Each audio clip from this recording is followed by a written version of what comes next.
Assalamualaikum warahmatullahi wabarakatuh. Waalaikumsalam warahmatullahi wabarakatuh. A'udzu billah, bismillah, alhamdulillah, wassalatu wassalamu ala rasulillah sayyidina wa habibina wa syafi'ina wa maulana Muhammadin ibni Abdillah wa ala alihi wa sahbihi wa man tabi'ahu wa mawala, amma ba'du. Bapak-bapak, ibu-ibu, hadirin jamaah yang insyaallah dimuliakan Allah subhanahu wa ta'ala. Alhamdulillah wa syukur ala ni'amillah. Kita panjatkan puji dan syukur kita kepada Allah subhanahu wa ta'ala atas segala nikmat dan karunia yang senantiasa Allah berikan kepada kita. Nikmat sehat afiat, nikmat panjang umur, nikmat iman, nikmat Islam, dan juga nikmat ihsan, sehingga di pagi hari ini kita bisa hadir berkumpul bersama di tempat yang insya Allah penuh limpahan rahmat dan barokah. Semoga apa yang kita niatkan, apa yang kita kerjakan dikabul, diterima oleh Allah Subhanahu wa taala. Amin ya rabbal alamin. Hadirin jamaah yang dimuliakan Allah, pertemuan ini adalah pertemuan pertama saya di bulan Dzulqa'dah. Setelah kita lewati bulan Sya'ban, bulan Ramadan, dan juga bulan Syawal. Jadi tidak ada salahnya saya ingin mengucapkan taqabbalallahu minna wa minkum salihal a'mal wa ja'alana wa iyyakum minal a'idin al-faizin kullu 'amin wa antum bi khair. Mudah-mudahan doa kita dikabul, diijabah oleh Allah Subhanahu wa taala. Amin. Kita ditakdirkan oleh Allah menjadi hamba-hamba yang kembali kepada kesucian diri, kembali kepada fitrah, kembali kepada ajaran yang dibawa oleh baginda Nabi kita Muhammad sallallahu alaihi wa alihi wasallam. Hadirin jamaah yang dimuliakan Allah, Ramadan sudah berlalu, Syawal pun sudah terlewati. Tentunya kebaikan-kebaikan yang pernah kita kerjakan, kebaikan-kebaikan yang pernah kita lakukan di bulan Ramadan juga disempurnakan dengan di bulan Syawal. Mudah-mudahan kebaikan-kebaikan itu tidak berhenti hanya di 2 bulan itu saja. Kita berharap kebaikan-kebaikan itu terus continue, istiqomah kita lakukan. Dan keberkahan-keberkahan yang Allah berikan kepada kita di bulan Ramadan khususnya, mudah-mudahan keberkahan itu pun tidak terputus kita raih dan kita dapatkan dari Allah Subhanahu wa taala. Namun tentunya ada upaya yang harus kita lakukan, harus kita kerjakan agar kebaikan-kebaikan tadi tetap istiqomah kontinu kita lakukan, dan keberkahan yang kita dapatkan di bulan Ramadan selama kita hidup, keberkahan itu tidak akan pernah berhenti. Sebelum masuk ke materi kita, ingin saya sampaikan kepada jamaah, ada beberapa hal yang memang harus kita miliki dan kita lakukan demi menjaga kebaikan-kebaikan kita yang kita lakukan di bulan Ramadan. Dan jujur kita akui, tingkat semangat ibadah kita di bulan Ramadan itu berbeda dengan di bulan-bulan yang lain. Terasa kok masjid penuh, jamaah penuh, taraweh penuh, tadarus rajin. Jadi meningkat kualitas dan kuantitas ibadah kita kepada Allah Subhanahu wa taala. Nah, untuk mempertahankan ini ada beberapa upaya. Yang pertama, yang harus kita lakukan pasca Ramadan. Setelah Ramadan pergi, apalagi sekarang Syawal pun sudah pergi meninggalkan kita, dan kita sekarang berada di bulan Zulqa'dah yang orang Sunda bilang disebut bulan Hafid. Nggak tahu kenapa disebut Hafid, apa gara-gara kejepit 2 hari raya gitu ya, Idul Adha dan Idul Fitri. Tapi dalam bahasa Arab tidak mengenal Hafid, yang ada Dzulqa'dah atau Dzulqa'dah, yang ada Rabiul Awal, nggak ada bulan Mulud. Rabiul Awal, Rabiul Tsani, Jumadil Awal, Jumadil Tsani, Rajab, Sya'ban, nggak ada Roah dalam bahasa Arab. Cuma di kita sering menyebut Roah. Roah itu waktunya santai, waktunya istirahat untuk persiapan menghadapi bulan Ramadan. Nah, jamaah rahimakumullah, yang pertama yang harus kita lakukan pasca Ramadan adalah kita muhasabah. Muhasabah itu artinya introspeksi diri. Kita melihat dan menilai diri. Layaknya para pedagang setelah mereka berdagang, pasti mereka akan ngitung untung ruginya. Betul.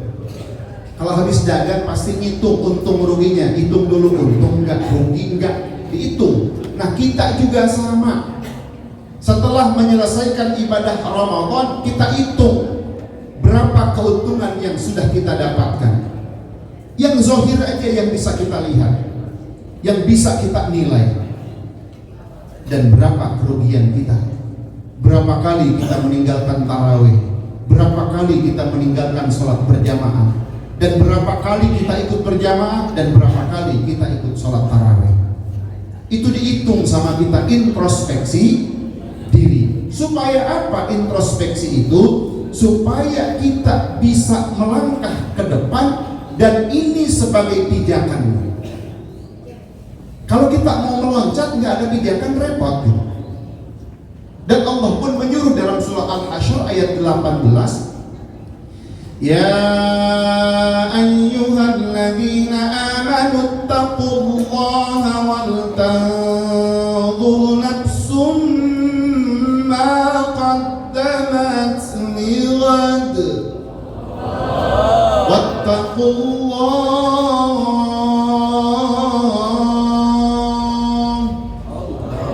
innallaha khabirun bima ta'malun.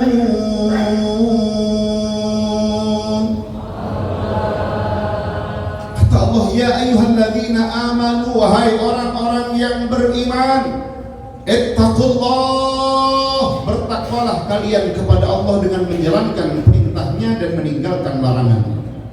Wal tandur nafsun, dan hendaknya setiap diri kita melihat maqaddamat, apa saja yang sudah pernah kita lakukan, apa saja yang sudah pernah kita kerjakan, lihat untuk persiapan menghadapi hari esok. Kalau dalam tafsir lihat di sini yaumil akhir, tapi bisa kita lihat bahwa hari esok itu pokoknya hari ini, esok. Kita melangkah ke depan, berarti kita berpijak dengan apa yang sudah kita lakukan. Kalau baik, kita lanjutkan kebaikan tadi. Kalau buruk, kita perbaiki yang buruk untuk melakukan hal-hal yang baik di mata Allah Subhanahu. Jadi ini pentingnya muhasabah. Itu yang pertama. Kita introspeksi diri, melihat. Ya kita lihat, bisa menghitung sendiri kok. Kemarin lagi puasa berapa kali ngomongin orang, berapa kali ngerumpiin orang, ya kan itu pasti banyak. Berapa kali nyakitin orang, dihitung sama kita. Kalau itu adalah satu kesalahan, yuk buru-buru kita istighfar. Rasul aja berdoa, Allahumma ij'alni minal ladzina idza asa'u istaghfaru wa idza ahsanu istabsyaru. Ya Allah, jadikan aku hamba yang apabila berbuat salah segera beristighfar. Padahal Nabi tidak pernah berbuat salah, tapi antisipasi Nabi takut berbuat salah. Tapi jadikan aku hamba yang apabila berbuat salah segera mohon ampun istighfar kepada Allah Subhanahu wa taala. Namun wa idza ahsanu, apabila berbuat baik istabsyaru, bergembira dan bersyukur kepada Allah Subhanahu wa taala. Makanya kita lihat introspeksi puasa kemarin sempurna atau tidak, kita bisa menilai sendiri. Itu yang pertama. Setelah kita muhasabah, lakukan langkah kedua, yaitu mujahadah, berjuang, bersungguh-sungguh, tingkatkan ibadah kita meskipun tantangannya berat, baik tantangan luar ataupun tantangan dalam diri kita sendiri. Ya jujur sajalah, beres Ramadan kita dianjurkan untuk puasa 6 hari di bulan Syawal. Itu tantangannya bukan pekerjaan gampang, itu berat itu. Hari kedua kita harus puasa. Kalau nggak ada tamu masih bisa. Tamu datang disuguhin sama kita, disuruh makan ketupat, disuruh makan ini, lah kitanya nggak makan. Itu perasaan nggak enak pasti muncul dalam diri. Setengenah amatnya orang mengenai dahar orang itu. Ningalikeun orang dengan ngacai-ngacai gitu. Akhirnya mak di luar buka puasa. Kalau semuanya puasa seperti Ramadan, kita aman-aman saja. Tapi bulan Syawal beratnya luar biasa. Masya Allah. Jadi tidak bisa langsung. Ya kalau kita uzlah, masuk ke tempat, ke pondok, pesantren, di situ puasa semua aman. Tapi kalau di rumah belum datang ke tempat ini, silaturahim ke tempat ini, disuguhin, masa disuguhin nggak dimakan? Kita pakai dalil kan, orang nyuguhin menghormati tamu. Jadi pahala puasa di rumah udah niat puasa. Pahala puasa dapat, pahala menghormati tamu, menghormati yang punya rumah dapat. Tapi tetap tidak selesai puasanya karena ibu makan. Tetap harus diganti kalau memang ingin sempurna. Nah masalah waktunya bisa langsung di hari kedua Syawal atau selama bulan Syawal, mau selang-seling juga boleh. Yang penting mah bulan Syawal. Nah kalau sekarang sudah tidak ada lagi puasa Syawal karena sudah masuk tanggal 7 Dzulqa'dah. Dzulqa'dah entar lagi 1 bulan lagi masuk bulan Dzulhijjah. Bapak Ibu yang dimuliakan Allah, yang kedua kita mujahadah, berjuang terus, tidak berhenti. Seperti duduknya kita di tempat ini, kita sedang berjuang jihad fi sabilillah. Jangan alergi dengan kata jihad. Jihad itu bukan hanya ngangkat senjata perang, bukan. Duduk di majlis taklim, jihad fi sabilillah. Berjuang, nahan ngantuk, nahan capek, nahan pegel, nahan males. Dilawan itu semua, berjuang. Meninggal di majlis taklim, husnul khotimah. Amin. Syahid. Tapi meskipun begitu mikir-mikir gitu ya. Embung teh ini semua majlis taklim. Bapak Ibu yang dimuliakan Allah, mujahadah. Sebab orang yang berjuang jaminannya Allah kasih jalan-jalan untuk sampai kepada Allah Subhanahu wa taala. Allah katakan, "Walladzina jahadu fina lanahdiyannahum subulana." Walladzina jahadu fina, orang-orang yang berjuang, berjihad fina untuk mendapatkan keridhaan kami, kata Allah. Lanahdiyannahum subulana, kami akan tunjukkan kepada mereka jalan-jalan kami. Jalan untuk menuju Allah itu tidak satu, banyak.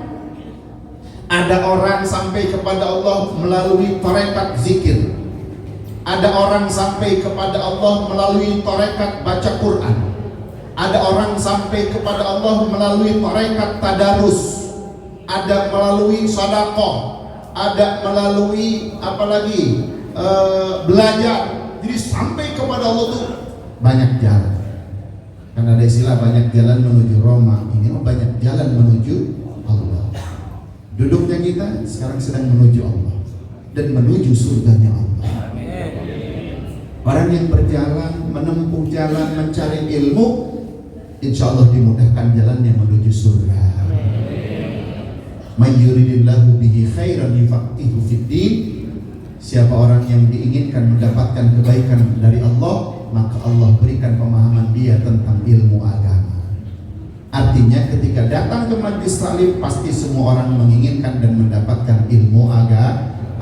Sehingga ciri bahwa kita sedang dicintai oleh Allah Subhanahu wa ta'ala. Mudah-mudahan Allah ridho kepada kita semua.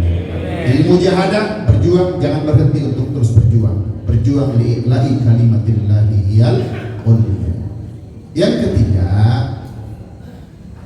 setelah kita lakukan muhasabah, setelah kita lakukan yang namanya mujahadah, kita tingkatkan dengan cara muqarabah. Muqarabah itu mendekatkan diri kepada Allah Subhanahu wa ta'ala. Terus deketin Allah, deketin yang punya segala-galanya.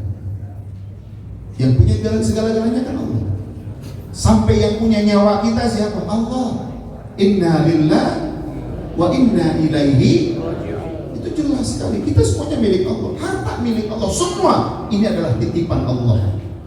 Jangan berharap ini adalah milik kita, jangan menganggap ini adalah milik pribadi kita, tapi ini adalah titipan Allah yang kita hanya diperintahkan untuk melaksanakan hak guna pakai.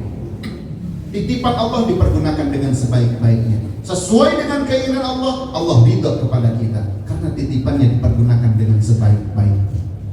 Makanya kalau kata Kiai Haji Zainuddin MZ, hidup enak itu seperti tukang parkir. Tukang parkir terus masuk, mobil Alphard masuk, Mercy masuk, terus, tapi nggak pernah sombong tuh tukang parkir. Kenapa? Nah, bukan punya gua katanya. Sore-sore yang punya mobil bawa pulang itu kendaraan yang mewah-mewah, nggak pernah tukang parkir ngambek-ngambek. Mau dibawa kemana mobil gua? Nggak pernah. Kenapa? Lah mobil dia. Hidup jadi tukang parkir itu enak banget, nggak pernah merasa memiliki, tapi merasa dititipi. Kalau orang dititipi pasti dijaga dengan baik. Jangan sampai saya disalahkan sama yang nitip. Nah, kita nitip motor ya bang, ya iya nitip motor. Pas mau diambil pelek pengok, spakbor hilang, bustepnya patah. Lah orang yang nitip pasti marah. Begitupun dengan kita.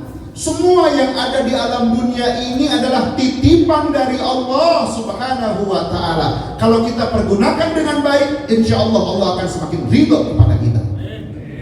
Tapi ketika titipan-titipan tadi tidak dimanfaatkan dengan sebaik-baiknya, na'udzubillah, Allah murka dan Allah marah kepada kita. Kalau Allah sudah marah, Allah kirim pasukan-pasukannya. Tamat sudah kita. Indonesia ini pun adalah titipan Allah atas berkat rahmat Allah.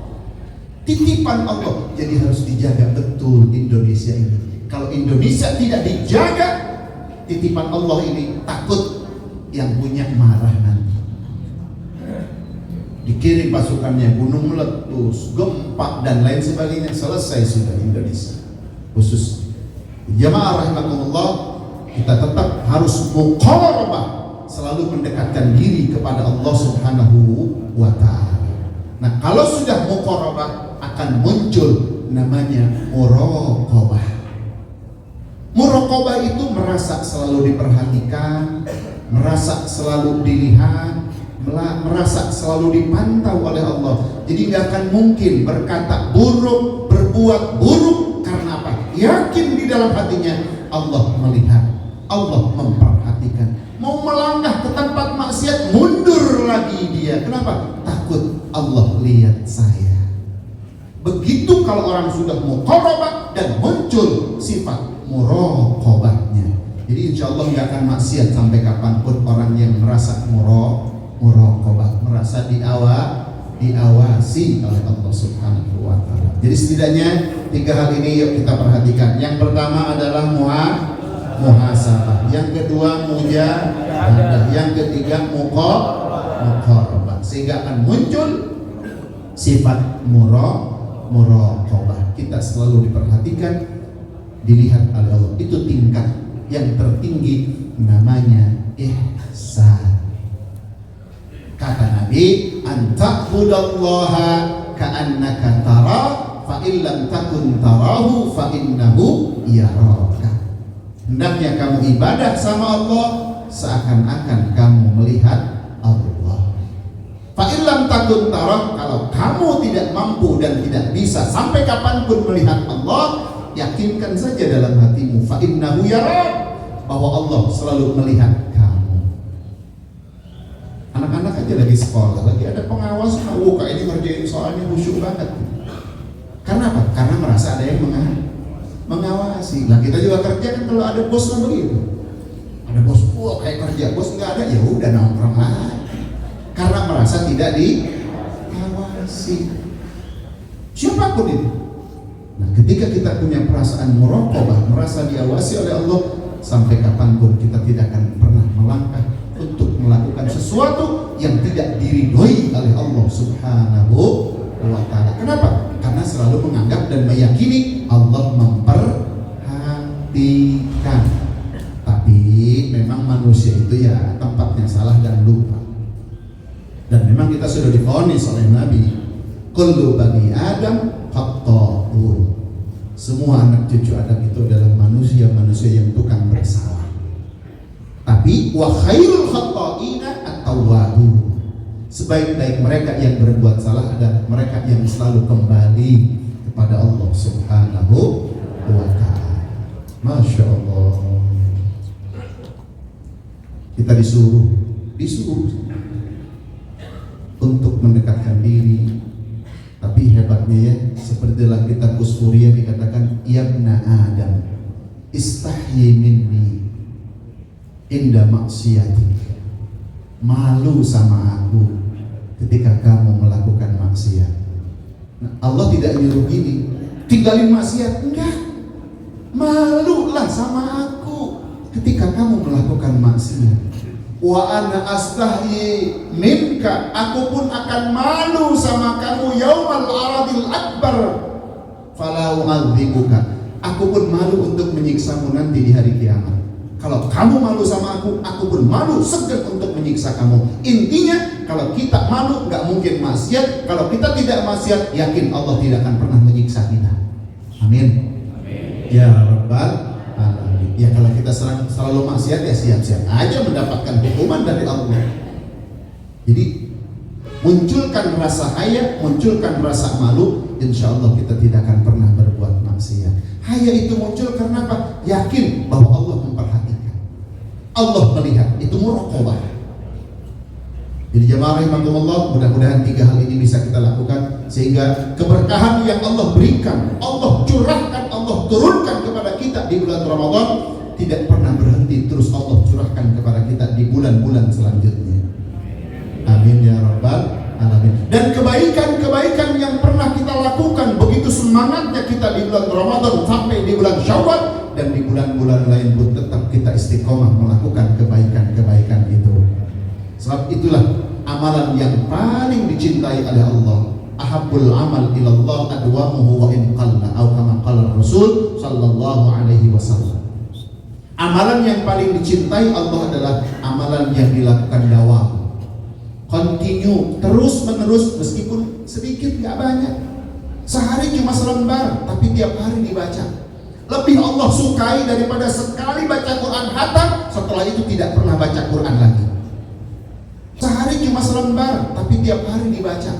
Lebih Allah sukai daripada sekali baca Quran khatam setelah itu tidak pernah baca Quran lagi. Ramadan khatam setelah itu tidak baca Quran lagi, itu tidak disukai sama Allah. Allah lebih suka meskipun di bulan Ramadan belum sempat khatam tapi dia baca sehari sehalaman, sehari sehalaman. Berarti 30 hari baru 30, tapi beres Ramadan dia lanjutin lagi sahalat terus sampai gak berhenti itu tadarus. Lebih Allah cintai dan Allah sukai dibandingkan Ramadan khatam setelah itu dia tidak pernah baca Al-Quran lagi.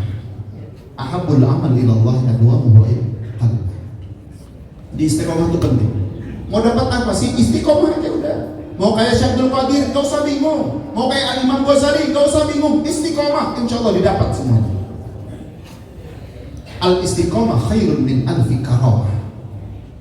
Istiqomah itu lebih baik daripada 1000 kemuliaan. Orang gak mungkin diangkat jadi wali kalau tidak istiqomah. Kenapa Syekh Abdul Qadir bisa diangkat jadi wali Allah? Karena istiqomah.